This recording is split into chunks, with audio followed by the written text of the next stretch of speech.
quiconque est animé donc de ce sentiment de pouvoir libérer son pays, il pouvait le faire. Donc ce n'est pas une question de militaires.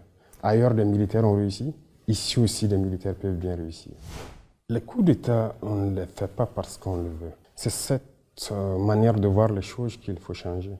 Vous êtes d'accord avec moi que d'abord ces États en crise, pour faire un coup d'État et assumer ses responsabilités, c'est très lourd. Mais si on le fait, c'est parce que nous avons une envie d'amener nos peuples donc vers une certaine souveraineté, parce que nous connaissons l'origine de cette crise. Et je pense qu'on devrait être accompagné.